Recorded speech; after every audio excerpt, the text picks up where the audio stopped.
noite, queridos irmãos. Nós estamos aqui em mais um domingo para cantarmos ao Senhor e adorarmos o seu santo nome, ouvindo a sua santa palavra e sendo edificados por ela. Eu quero iniciar esse culto ao nosso Deus lendo o Salmo 147, versos 1 a 3, que diz assim: Aleluia! Bom e amável é cantar louvores ao nosso Deus. Fica-lhe bem o cântico de louvor. O Senhor edifica Jerusalém e congrega os dispersos de Israel. Ele sara os que têm coração quebrantado e trata das feridas deles. Nada mais essencial nesse momento do que curar as nossas feridas espirituais com a confiança que nós temos e podemos desenvolver no Senhor. Então, nessa noite, nós queremos que você atente para tudo que será falado, tudo que será transmitido, para que o seu coração ache amparo e abrigo no Senhor. Nesse momento, nós iremos fazer uma oração e logo em seguida nós teremos alguns louvores. Então, vamos orar ao nosso Deus. Pai querido, nós queremos agradecer porque nós sabemos e reconhecemos o nosso pecado. Nós queremos pedir perdão por tudo aquilo que nós temos feito contra o Senhor, pois sabemos, ó Deus, que Tu és um Deus paciente, misericordioso, mas é um Deus zeloso que não suporta pecados. Nós queremos pedir, ó Deus, que o Senhor continue tendo paciência e nos dando a graça de podermos cantar e adorar ao Teu santo nome. Pedimos que o Senhor fale aos nossos corações através da Tua santa palavra e pedimos, ó Deus, que só o Senhor receba a adoração que te é devida. Muito obrigado pela oportunidade de, apesar de tudo que tem acontecido, nós ainda conseguimos, ó Deus, realizar cultos ao Senhor. Nós louvamos o Teu santo nome por isso e agradecemos em nome de Jesus. Amém. Então, nesse momento, nós iremos cantar alguns louvores ao nosso Deus.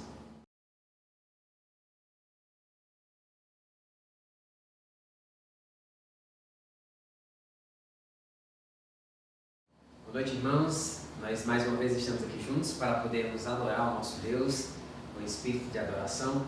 Então, convido você a cantar louvores juntamente conosco aí na sua casa, no seu celular ou na sua televisão, e que nós possamos adorar o nosso Deus juntos, entoando dois cânticos nesse primeiro momento. Então, nós cantaremos o primeiro cântico, que tem por título Toma o Meu Coração.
nosso Deus, mas um cântico que tem por título Busca primeiro o reino de Deus. Então cantemos todos juntos esse cântico.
Nesse momento, nós iremos fazer uma leitura da palavra do Senhor. Então eu peço que você que está em casa, pegue a sua Bíblia, seja ela física ou então digital, e leia a palavra do Senhor conosco.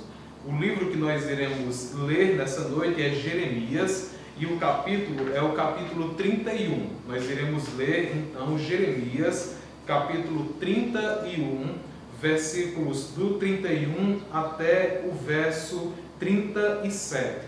Então, abra sua Bíblia em Jeremias, capítulo 31, versículos 31 até o 37. A palavra do Senhor diz assim: Eis aí vem dias, diz o Senhor, em que firmarei nova aliança com a casa de Israel e com a casa de Judá, não segundo a aliança que fiz com seus pais, no dia em que os tomei pela mão para os tirar da terra do Egito, pois eles quebraram a minha aliança, apesar de eu ter sido seu esposo, diz o Senhor. Porque esta é a aliança que farei com a casa de Israel, depois daqueles dias, diz o Senhor. Na mente lhes imprimirei as minhas leis, também no seu coração as inscreverei. Eu serei o Deus deles e eles serão o meu povo. Não ensinará jamais cada um ao seu próximo, nem cada um ao seu irmão, dizendo: conheça o Senhor. Porque todos me conhecerão, desde o menor até o maior deles, diz o Senhor. Pois perdoarei as suas iniquidades e dos seus pecados jamais me lembrarei.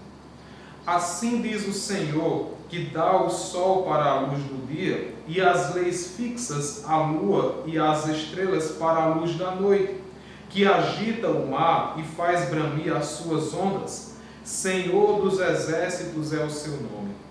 Se estas leis fixas falharem diante de mim, diz o Senhor, também a descendência de Israel deixará de ser uma nação diante de mim para sempre. Assim diz o Senhor: se puderem ser medidos os céus lá em cima, e sondados os fundamentos da terra cá embaixo, também eu rejeitarei toda a descendência de Israel por tudo o que fizeram, diz o Senhor. Agora, continuando no versículo 38, até o verso 40, diz assim: Eis que vem dias, diz o Senhor, em que esta cidade será reedificada para o Senhor, desde a torre de Ananel até o portão da esquina. O cordel de medir se estenderá em linha reta até a colina de Garebe, e depois se virará na direção de Goa. Todo o vale dos cadáveres e da cinza, e todos os campos até o ribeiro de Cedron, até a esquina do portão dos cavalos para o leste, serão consagrados ao Senhor. Esta Jerusalém jamais será arrancada ou destruída. Amém. Então, que Deus abençoe a sua vida. Nós temos a leitura da palavra do Senhor falando de uma promessa para Israel, mas nós sabemos pelo Novo Testamento que essa promessa também atingiu a igreja, e nós podemos ter esperança que o Senhor, Ele cuida de nós, tem muitos benefícios dentro da sua aliança e algo de muito bom nos espera no futuro. Então, que Deus abençoe a sua vida. Muito bem, irmãos, nós queremos dar aqui alguns avisos, os avisos da semana, das programações da nossa igreja. Nós não retornaremos para o prédio ainda, mas eu peço que você fique atento a tudo que nós temos anunciado nas redes sociais, para que você não perca as programações e os eventos que nós temos promovido.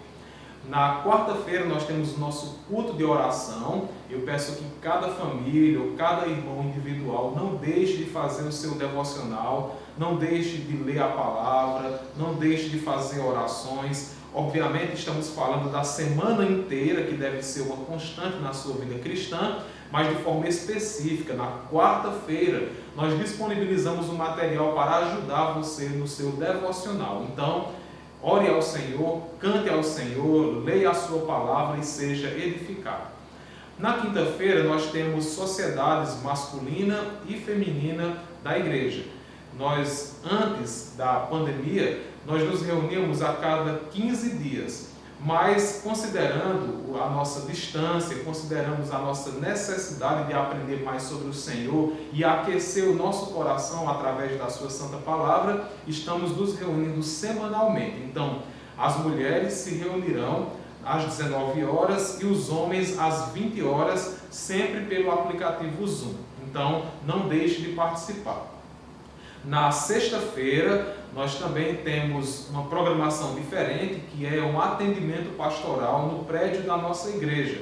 Então você terá a oportunidade de ser aconselhado ou conversar com alguns dos pastores, mas também de fazer bom uso do tempo para o depósito dos dízimos, ofertas, pagar o carnê do climatizador e trazer contribuições para o banco de alimentação da igreja. Então, das 8 às 11 horas e das 14 às 17 horas da sexta, você terá atendimento pastoral para auxiliar você nas atividades da igreja e também nas suas contribuições. No sábado, às 19 horas, nós temos a mocidade. Então, todos os jovens e adolescentes estão desafiados a participarem do nosso tempo com a mocidade, também pelo aplicativo Zoom. No domingo pela manhã, também pelo aplicativo Zoom, nós temos duas salas da Escola Bíblica Dominical. Uma sala para jovens e adolescentes e uma sala para adultos. Então, não deixe de participar das aulas da Escola Dominical. E no domingo, ainda, às 18h30, nós estamos disponibilizando um culto como esse para que você tenha a sua vida edificada junto com a sua família, adorando ao Senhor em casa. Então, nós sempre estamos mandando o link nas redes sociais da igreja e você terá acesso a essa programação. Não esqueça de edificar a vida das suas crianças, lendo a Bíblia para elas, cantando louvores, ensinando aquilo que Deus quer para elas, tendo em vista que nós não temos programações para crianças nesse período. Também não deixe de conversar com seus irmãos, dá uma ligada, manda uma mensagem e converse, aconselhe. Esse momento que nós estamos vivendo, é importante não esquecer que nós precisamos uns dos outros. Então, que Deus abençoe a sua vida e nós estamos aqui à disposição para ajudar você no que for necessário. Vamos cantar mais 2 cânticos e O próximo canto tem por título Regozije em Deus. Você pode estar acompanhando aí, cantando juntamente conosco esse cântico.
Dessa noite tem por título Preciso do Senhor.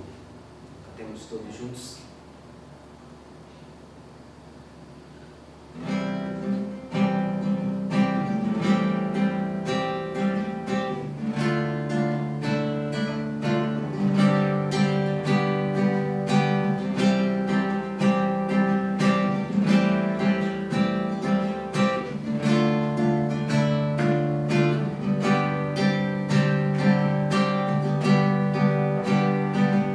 Tua vida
Senhor, nós já lemos a sua palavra, nós já tivemos uma série de atividades, mas agora é o momento de ouvirmos a explicação da palavra do Senhor. Então, que Deus abençoe as nossas vidas através da exposição da sua santa palavra.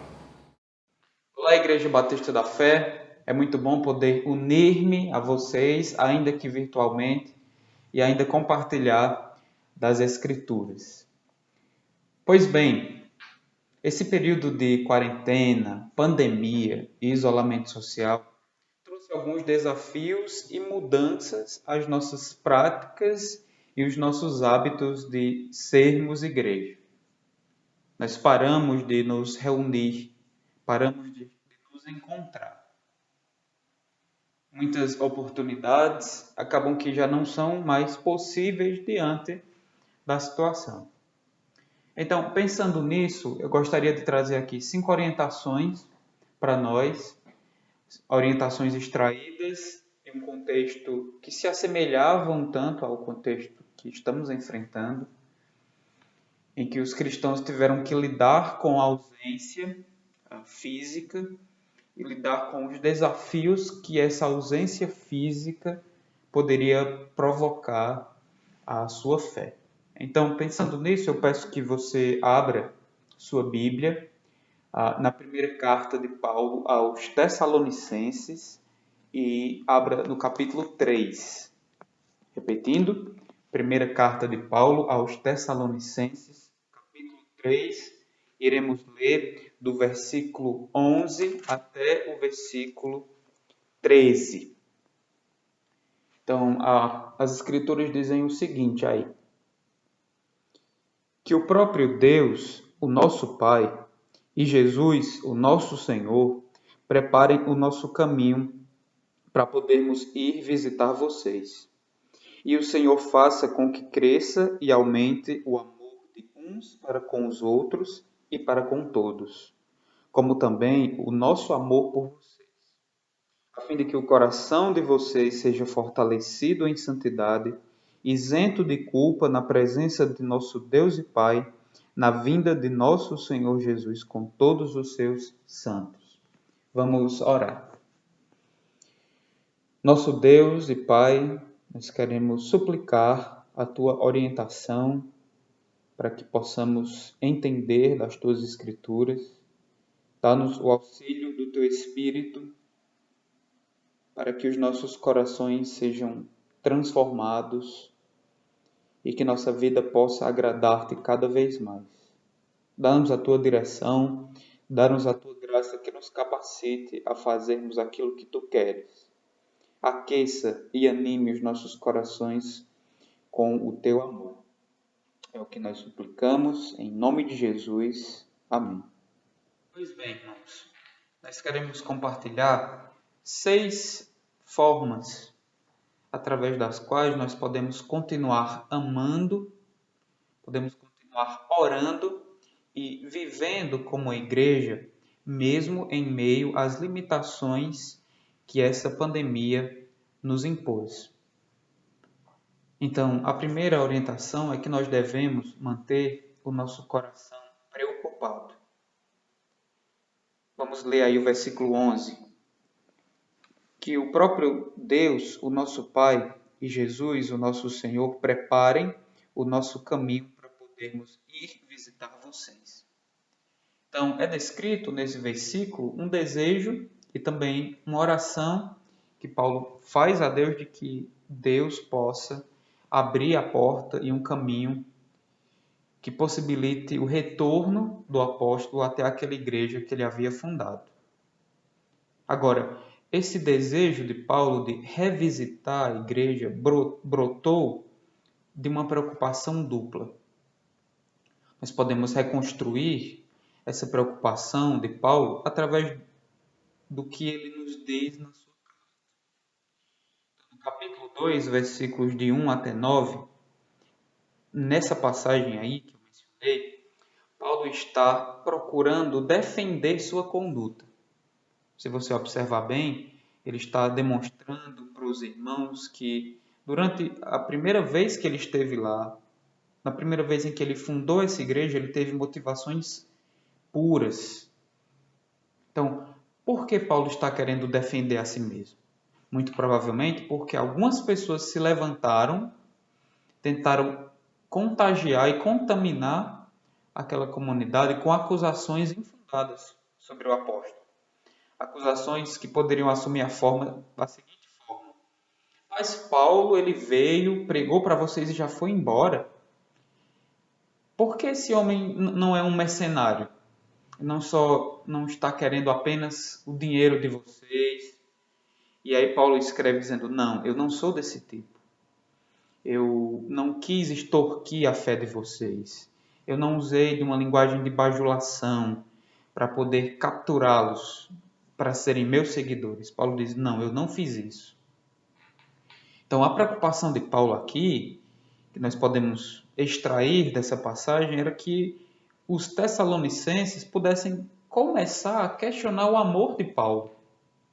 Então, Paulo estava preocupado com o fato de que aqueles irmãos daquela igreja que ele fundou estivessem começando a questionar os afetos que Paulo tinha por aquela igreja. Essa era a primeira preocupação.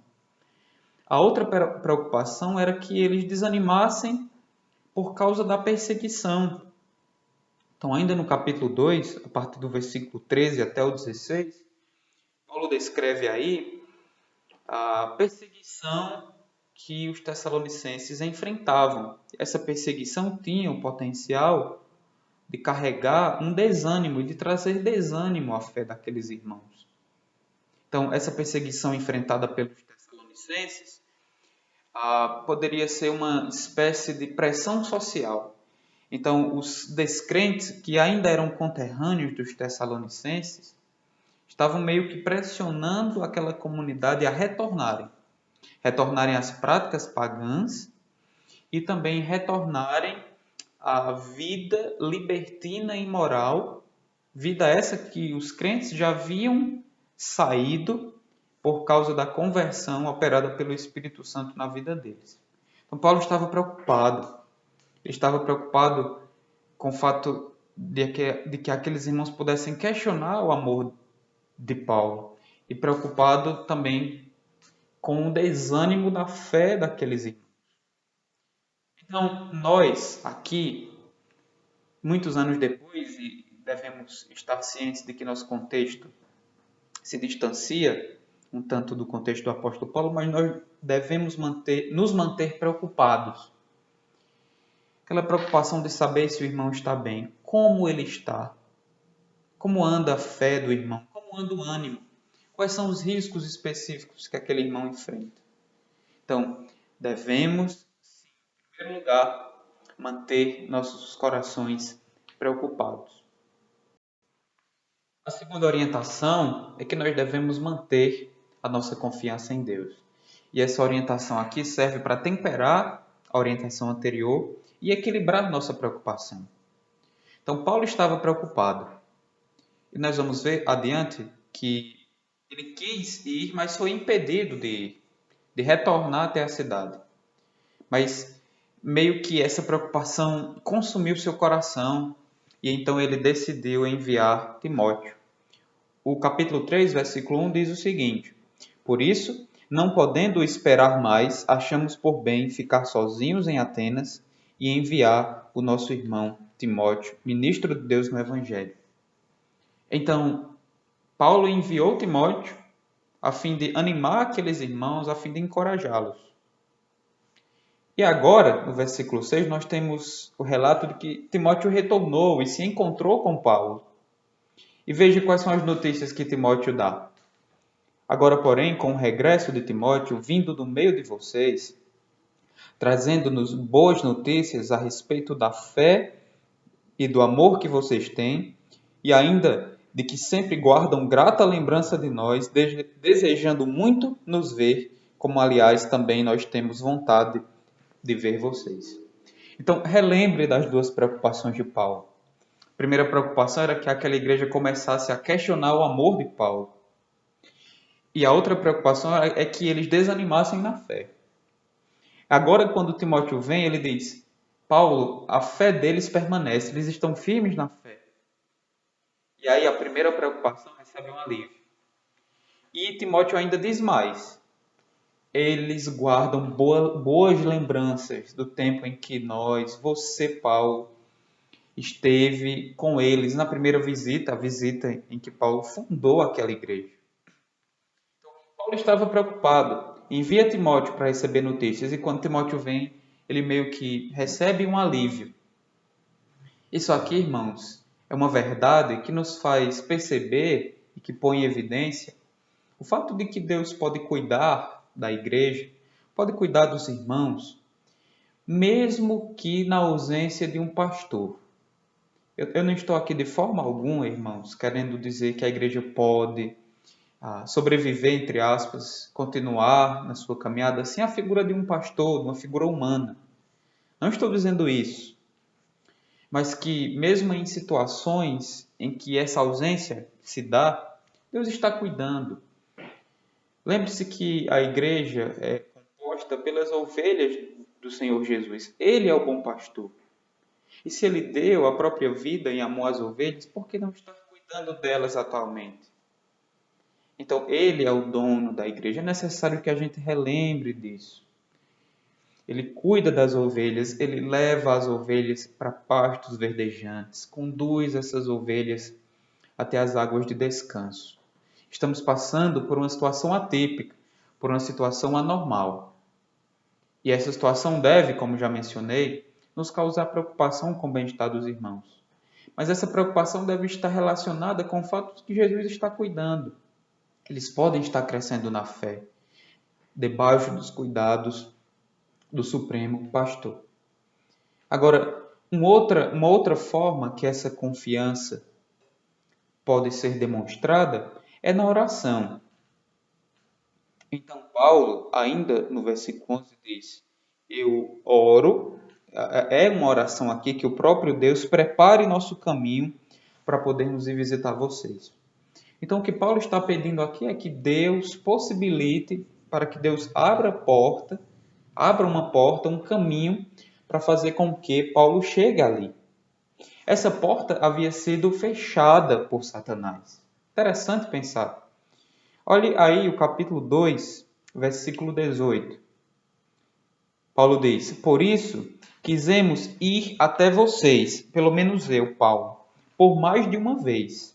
Porém, Satanás nos barrou o caminho. Então, Satanás impediu que Paulo fosse até Tessalônica. A gente não pode precisar com exatidão como é que Satanás fez isso. Não há informações suficientes na carta. Porém, a gente sabe que Satanás barrou o caminho. E a figura aqui remete a um contexto antigo de certas táticas de exércitos que faziam buracos na estrada para impedir que o exército atravessasse. Então, pense aqui em Satanás fazendo buracos no caminho para que Paulo não conseguisse atravessar. Então, Satanás está fazendo isso, está impedindo que Paulo volte à igreja e a visite. E diante disso, Paulo está orando a Deus: abra um caminho, edifique outra estrada para que eu possa visitar. Agora, é muito interessante nesse ponto a gente pensar da seguinte forma: por que Deus não permitiu logo que Paulo voltasse? Lembre-se que Satanás age, mas ele age debaixo da permissão divina. Deus é soberano, inclusive, sobre Satanás. E se Satanás barrou o caminho de Paulo, é porque Deus permitiu que Satanás barrasse. Então, a gente pergunta: por que Deus não permitiu logo que Paulo voltasse? Quando Paulo quis ir, Deus abrisse logo as portas e deixasse Paulo ir. Já que, para Paulo, pelo menos na sua análise, era tão importante sua presença ali. A gente não sabe as respostas e também não sabe precisar os motivos divinos. A gente não consegue acessar a mente de Deus. Mas foi Ele que permitiu. Então, a gente deve lembrar aqui uma frase, que nós não somos arquitetos do reino de Deus, nós somos embaixadores. Não nos cabe sermos aquelas pessoas que estão traçando os planos para que o reino seja edificado, para que a igreja seja edificada. A gente não carrega essa responsabilidade. Os planos para a edificação e o crescimento da igreja, no final das contas, pertencem a Deus. Nós somos seus embaixadores. ele tem motivos para impedir certas coisas. Agora, nós não podemos nos arriscar em dizer quais são esses motivos, mas confiar de que ele é sábio e que ele é soberano.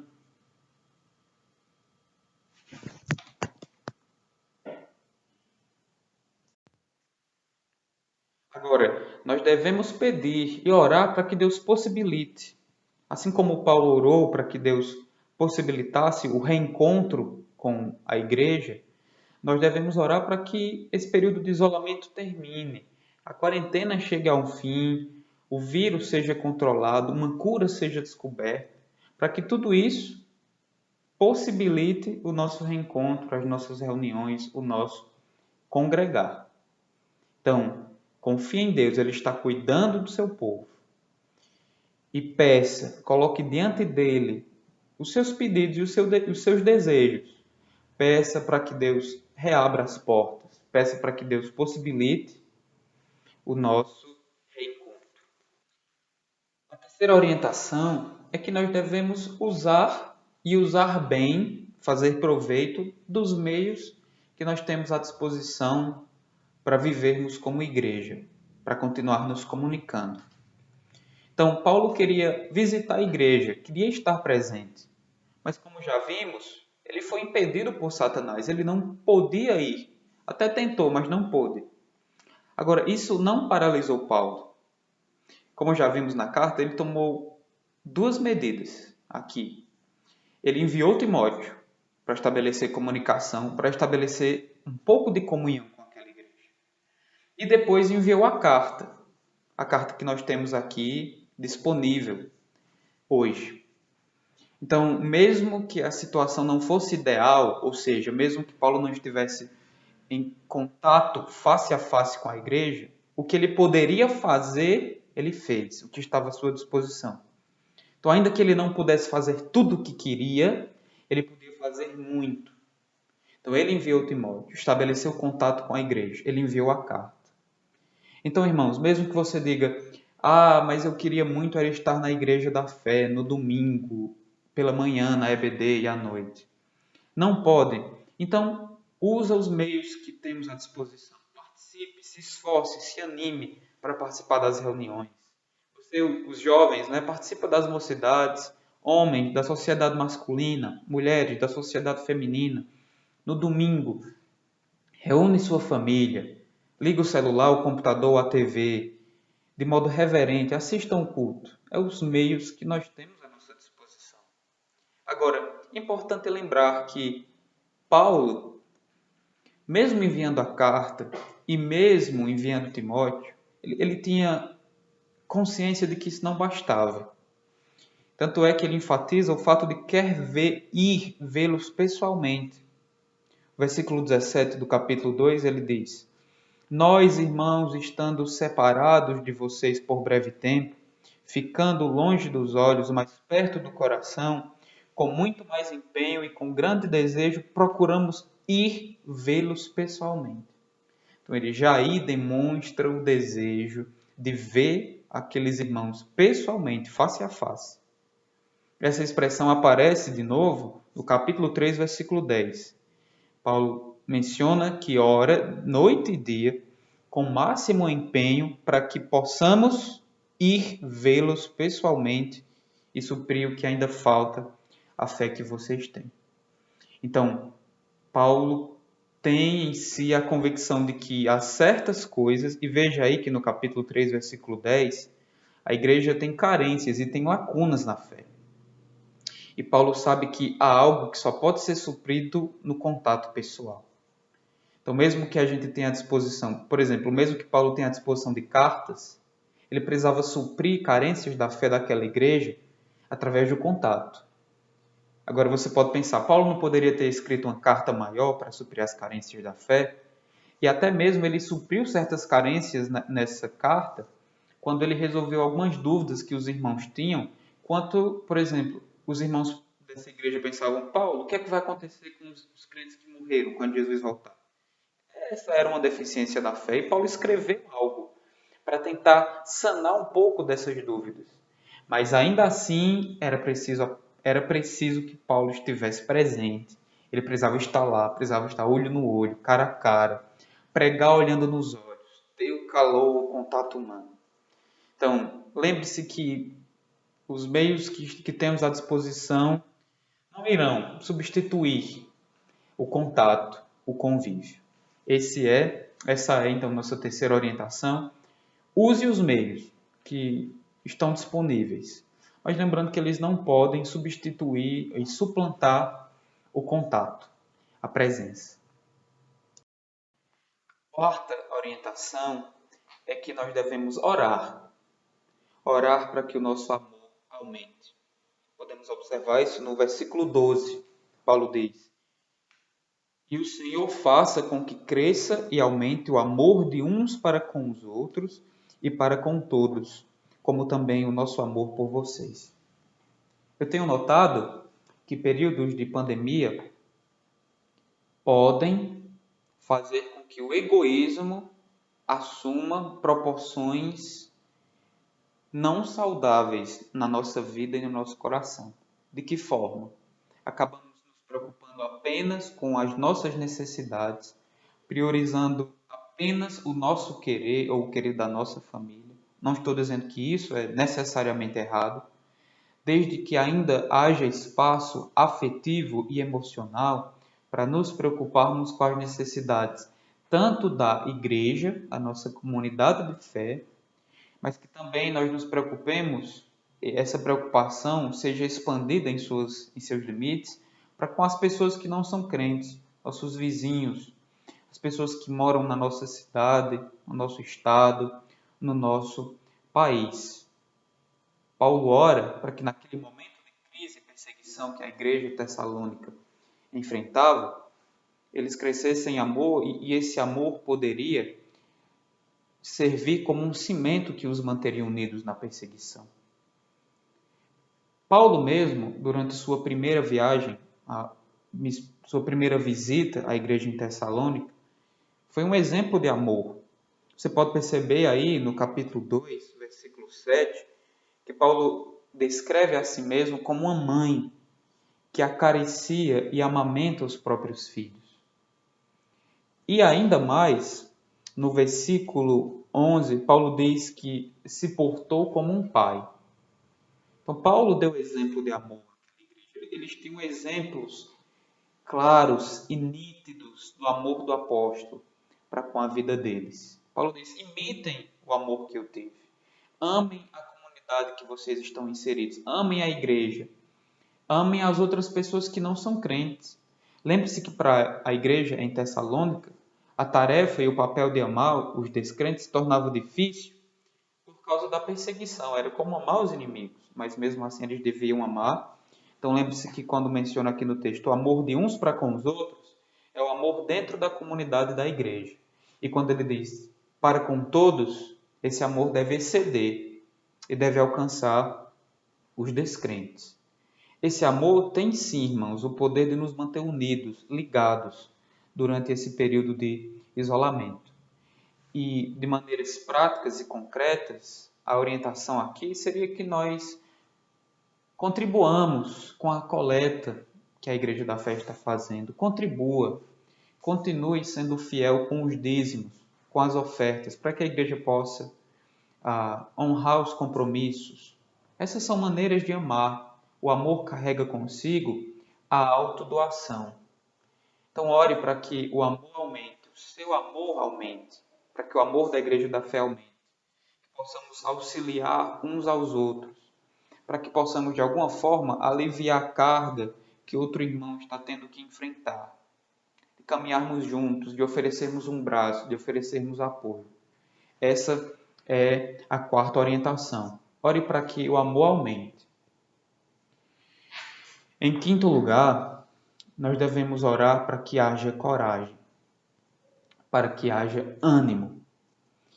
Perceba aí no versículo 13 que a finalidade do amor é que o coração, vamos ler, a fim de que o coração de vocês seja fortalecido em santidade.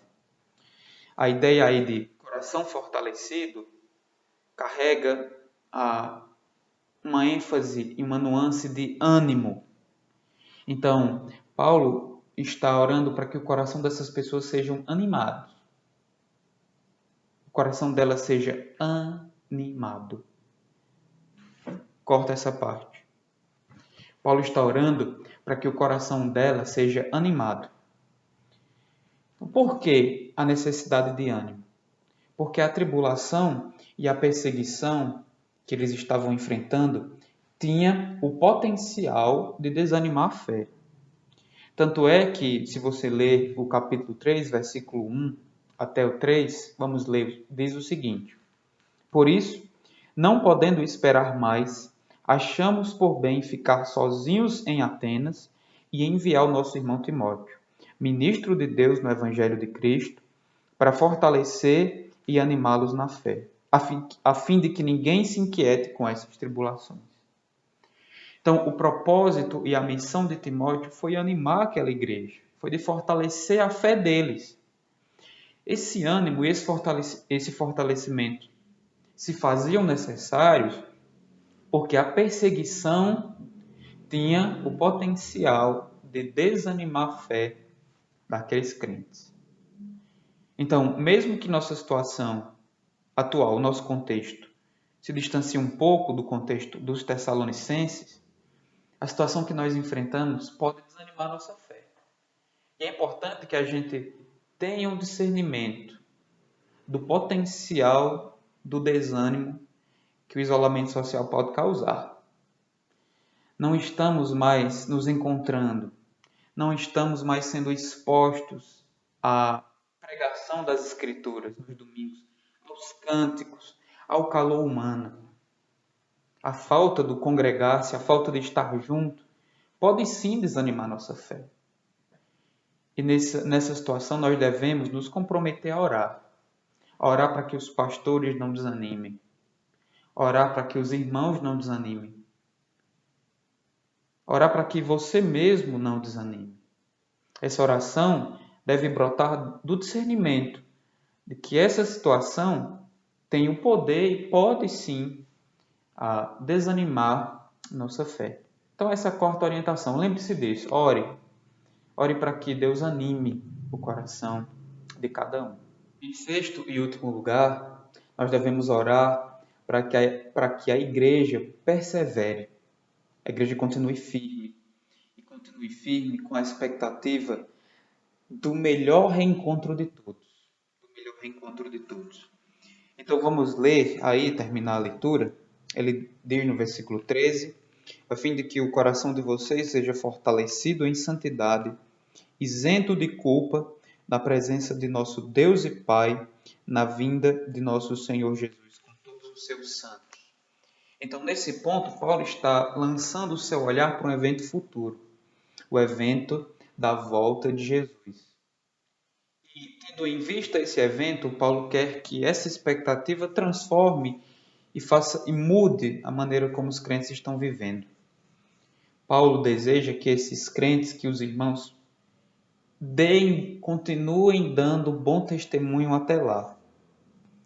E essa ideia de bom testemunho está contido na expressão coração isento de culpa. Agora, o que significa isso? Para entender melhor, a gente precisa voltar para o capítulo 2, versículo 10. Então, lembre-se que nessa sessão, Paulo está apresentando uma defesa de si mesmo. Está apresentando que ele teve motivos puros durante o período em que ele fundou aquela igreja. Então, Paulo diz o seguinte, no versículo 10. Vocês e Deus são testemunhas de como nos portamos de maneira piedosa, justa e irrepreensível em relação a vocês, os que creem. Então, a palavra irrepreensível em capítulo 2, versículo 10, e a palavra isento de culpa é a mesma, mesmo que a tradução tenha colocado de modo diferente. Então, qual é a ideia? A ideia de que os crentes continuem caminhando com consciência limpa até o momento que Jesus retorne, até o final. Caminhando com a vida livre de hipocrisia, uma vida em que não há uma distância gigantesca entre aquilo que é vivido e aquilo que é falado. que nós precisamos viver nossa vida cristã até a volta de Jesus com consciência limpa, de que nós lutamos. Quando caímos, confessamos os nossos pecados, não vivemos uma vida dupla, uma vida de aparências. Vivemos dando bom testemunho e acompanhados da excelência de uma boa consciência. Agora, essa expectativa contida aqui na oração de Paulo, interessante pensar o dia da suprema reunião. Então, esse coração vai estar na presença de nosso Deus e Pai, na vinda de nosso Senhor Jesus com todos os seus santos. Então, nós estamos esperando nos reunirmos de volta. Uns mais, acredito que outros menos, mas devemos, como crentes, se você não está esperando essa reunião, há algum problema com o seu coração ou algum problema com a sua fé. Estamos esperando o nosso reencontro. Imagine aí o dia em que a Igreja da Fé vai poder voltar a se reunir. Aqui, a congregação em Caririaçu. Estamos aguardando. Espero que você esteja aguardando. Mas eu quero convidar você a aguardar um reencontro que será infinitamente mais glorioso do que esse. O dia em que nos encontraremos com o Senhor nos ares. Quando Paulo menciona na oração a volta de Cristo, ele está antecipando, está dando aqui uma amostra do que ele vai tratar de maneira mais expandida na carta. No capítulo 3, aliás, no capítulo 4, versículo 13 a 18, Paulo descreve que os crentes não devem se preocupar com relação aos irmãos que já morreram. Porque quando Jesus voltar nos ares, nas nuvens, ao som da trombeta, os que já morreram e foram sepultados e que são pó, viraram pó, receberão corpos e serão reunidos a Jesus nos ares. E depois os crentes que ainda estiverem vivos subirão igualmente. E lá nós iremos encontrar Jesus nos ares, reunidos com Ele. Interessante aqui que no capítulo 3, versículo 13, diz que Jesus vai vir com todos os seus santos. Então, imagine aqui que nós iremos subir, nos encontraremos com Jesus e que vamos escoltá-lo durante a sua vinda. Ele vai descer e nós iremos escoltá-lo. Viremos com ele, porque o texto diz que ele virá com todos os seus santos. Nós iremos acompanhá-lo em um outro momento durante a segunda etapa da sua vinda. Então, carregue consigo a expectativa do nosso encontro. Carregue consigo a esperança cristã que não se limita a esse mundo, mas que está ancorada no mundo por vir, que se afirma e se fundamenta na volta de Jesus. Deseje o encontro com a Igreja da Fé, mas também deseje o encontro com Jesus. Amém. Você ouviu a mensagem da palavra do Senhor. Espero que a sua vida tenha sido ricamente abençoada pela mensagem do Senhor. E nós desejamos que você tenha uma excelente semana dentro da vontade do nosso Deus. E que Ele vos abençoe.